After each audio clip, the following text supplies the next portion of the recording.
सभी विद्यार्थियों का चैनल पर हार्दिक स्वागत है। स्कूल लेक्चरर के द्वितीय प्रश्न पत्र इतिहास के अपने टेस्ट चल रहे थे। पिछला टेस्ट अपना महाजनपद काल था, तो ये इसका दूसरा पार्ट है। तो पहला क्वेश्चन आपके लिए सूची 1 को सूची 2 से सुमेलित करना है अपने को। एक तरफ दे रखे हैं महाजनपद और दूसरी तरफ इनकी राजधानियाँ, तो इनको सही सुमेलित करना है अपने को।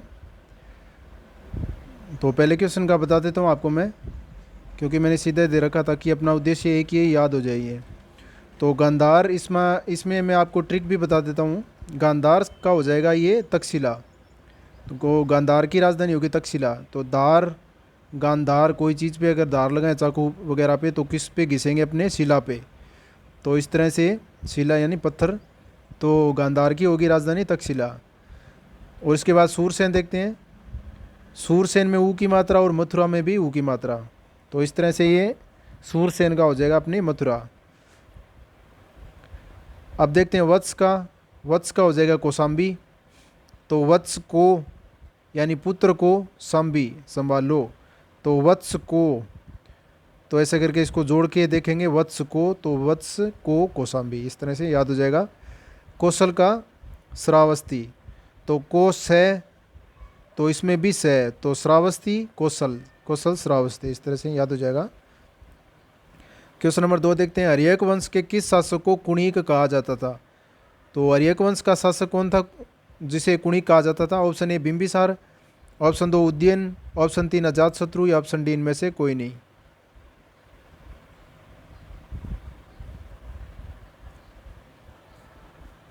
तो प्रश्न संख्या 2 का सही जवाब हो जाएगा ऑप्शन सी अजातशत्रु। तो हर्यक, हर एक को कुण, तो कुण बोलते हैं अपने मारवाड़ी में कौन, कौन, तो कौन था? अजात, अज्ञात, पता नहीं कौन था।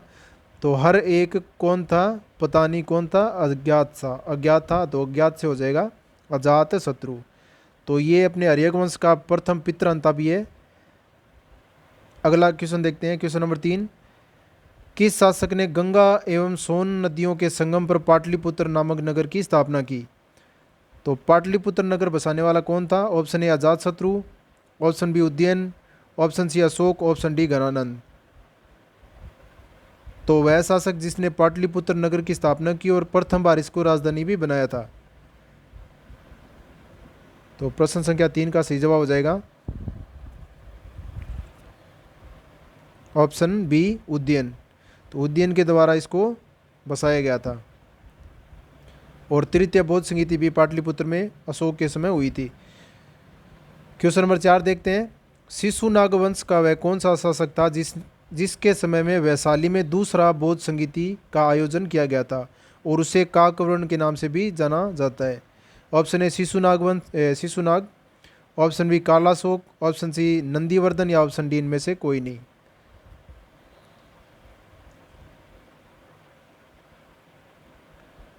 तो क्वेश्चन नंबर 4 का सही जवाब हो जाएगा ऑप्शन बी कालाशोक।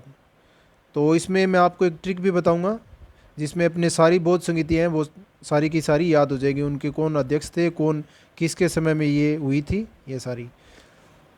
तो अगला क्वेश्चन देखते हैं। Question number 5। 323 ईसा पूर्व में सिकंदर महान की मृत्यु हुई थी। तो कहाँ पे हुई थी? फारस में, बेबीलोन में, या मैसिडोनिया में, या ऑप्शन डी तक्षशिला में। तो ये आप सभी जानते होंगे, बेबीलोन में सिकंदर की मृत्यु हुई थी। क्वेश्चन 6। सिकंदर महान एवं पुरु की सेनाओं के ने निम्नलिखित में से किस नदी में आमने सामने तटों पर पड़ाव डाला हुआ था? कहाँ पे ये सेना रुकी हुई थी?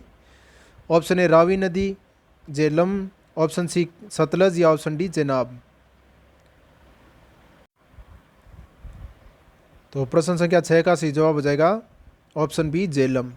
तो झेलम नदी के तट पे दोनों सेनाएं आमने सामने पड़ाव डाले हुए थे।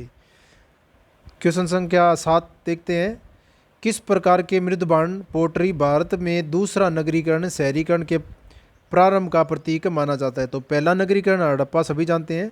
तो दूसरा नगरीकरण, इसमें अपने को मृदबांड बताने कौन से थे? ऑप्शन ए गेरू रंग वाले मृदबांड, ओसीपी, ऑप्शन बी चित्रित धूसर मृदभांड PGW। ऑप्शन सी काले उत्तरी काले पोलिशकृत बर्तन, या ऑप्शन डी काले एवं लाल बर्तन BRW।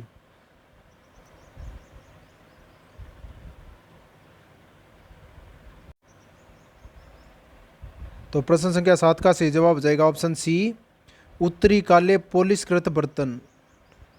तो ये थे अपने दूसरे नगरीकरण शहरीकरण के प्रारंभ के प्रतीक।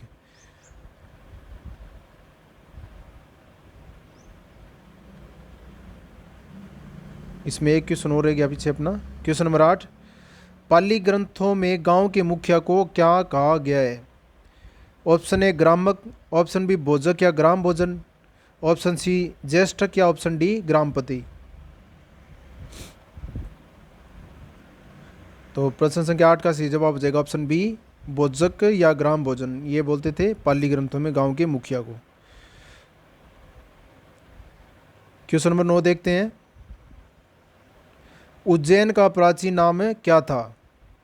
अवंतिका, तक्षशिला, कान्यकुब्ज या ध्यान्य कटक। तो प्रश्न संख्या 9 का सही जवाब हो जाएगा ऑप्शन ए अवंतिका। अवंतिका उज्जैन।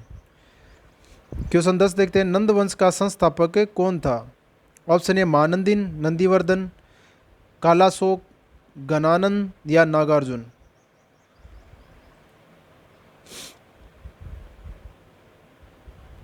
तो क्वेश्चन 10 का सही जवाब हो जाएगा ऑप्शन ए महानंदिन, नंदीवर्धन या महापद्मनंद। तो नंद वंश की स्थापना की थी और गणानंद इसके अंतिम शासक थे।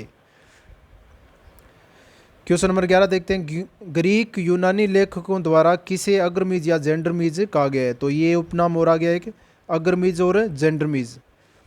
पहले आया था कुणिक जो अजातशत्रु को बोलते थे, अब बताना है अपने को जेंडरमीज या अग्रमीज किसे बोलते हैं। Option A Ajatashatru, option B Kalashoka, option C Mahapadmananda या ऑप्शन डी गणानंद।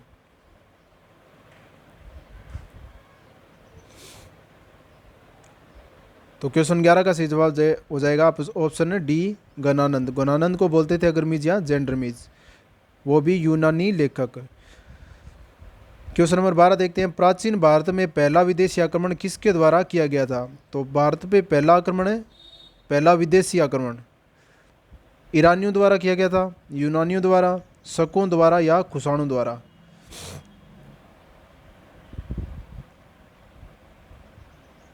तो 12 नंबर क्वेश्चन का सही जवाब हो जाएगा ऑप्शन ए ईरानियों द्वारा। तो भारत पे पहला आक्रमण विदेशियों द्वारा किया गया था, ईरानियों द्वारा। तो वो कौन सा शासक था ये आप सर्च करके देखना अपने स्तर पे।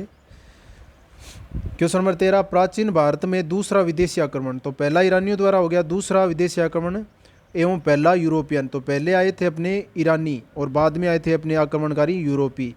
तो यूरोपियन आक्रमणकारी कौन थे दूसरे पहले? ऑप्शन है ईरानी, ऑप्शन बी यूनानी, ऑप्शन से है शक या ऑप्शन है कुषाण। तो क्वेश्चन नंबर 13 का सही जवाब हो जाएगा ऑप्शन बी यूनानी।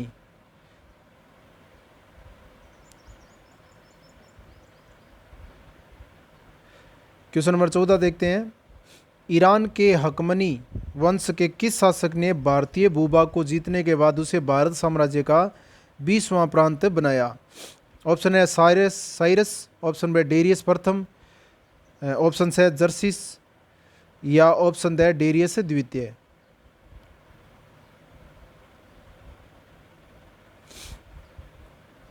तो क्वेश्चन 14 का सही जवाब हो जाएगा ऑप्शन बी डेरियस प्रथम। तो इसका एक अन्य नाम भी है दरिया बहु ऐसे करके कुछ इसका नाम है। तो क्वेश्चन 15 देखते हैं। वितस्ता का युद्ध 326 BC में किन किन शासकों के मध्य हुआ था? ऑप्शन है सिकंदर एवं पोरस, ऑप्शन है सेल्यूकस एवं चंद्रगुप्त मौर्य के मध्य है, ऑप्शन से चंद्रगुप्त मौर्य और गणानंद के मध्य है, ऑप्शन है सिकंदर एवं आम्बी के मध्य है।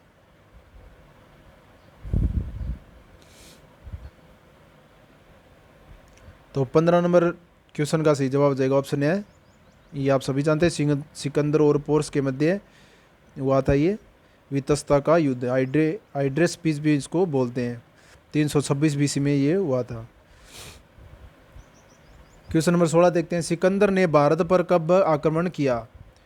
326 ईसा पूर्व, 326 ईस्वी, 323 ईसा पूर्व या 323 ईस्वी। तो ये तो ऑप्शन अपने आप ही कट हो जाएंगे, 326 ईसा पूर्व या 323। तो ऊपर वाले क्वेश्चन में आया था ये, तो 326 ऑप्शन ए इसमें सही हो जाएगा। अब सूची 1 को सूची 2 के साथ सम्मिलित करना है अपने को। सूची 1 में शासक दे रखे हैं और सूची 2 में इसमें वंश दे रखे हैं। तो कौन से शासक किस वंश से संबंधित है? बिंबिसार, कालाशोक, महापद्मनंद, बिंदुसार। ये आप बता ही दोगे आसानी से।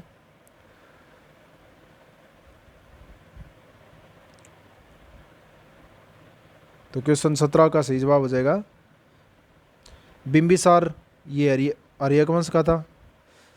इसके बाद अपने कालाशोक, ये शिशुनाग वंश का था, शिशु, काला शिशु। और महापद्मनंद ये नंद वंश का था, इसमें आता है नाम में ही नंद। और बिंदुसार ये मौर्य का था, चंद्रगुप्त मौर्य, बिंदुसार, अशोक, इस तरह से ये सारे मौर्य के थे।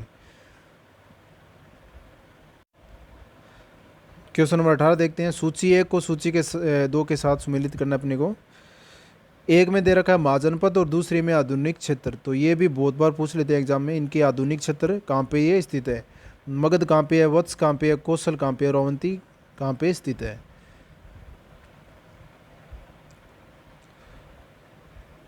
तो 18 नंबर क्वेश्चन का उत्तर हो जाएगा, ये सारे इसमें सही सम्मिलित है। मगध ये आधुनिक पटना, गया जिले यहाँ से संबंधित है।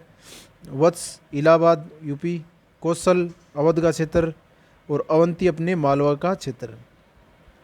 इस तरह से ये सारे सही सम्मिलित है। क्वेश्चन नंबर 20 देखते हैं। मगध की प्रथम राजधानी कौन सी थी? Option A Pataliputra, option B Vaishali, option C Girivraj या राजगृह, या ऑप्शन डी चंपा। तो मगध की प्रथम राजधानी बतानी है अपने को।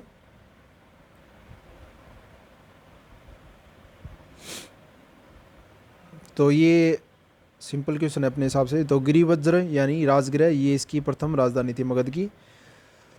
किस शासक द्वारा सर्वप्रथम पाटलिपुत्र का राजधानी के रूप में चयन किया गया था? तो पाटलिपुत्र को राजधानी किसने बनाया था? Option A Ajatashatru, option B Kalashoka, option C Udayan, या ऑप्शन डी कनिष्क।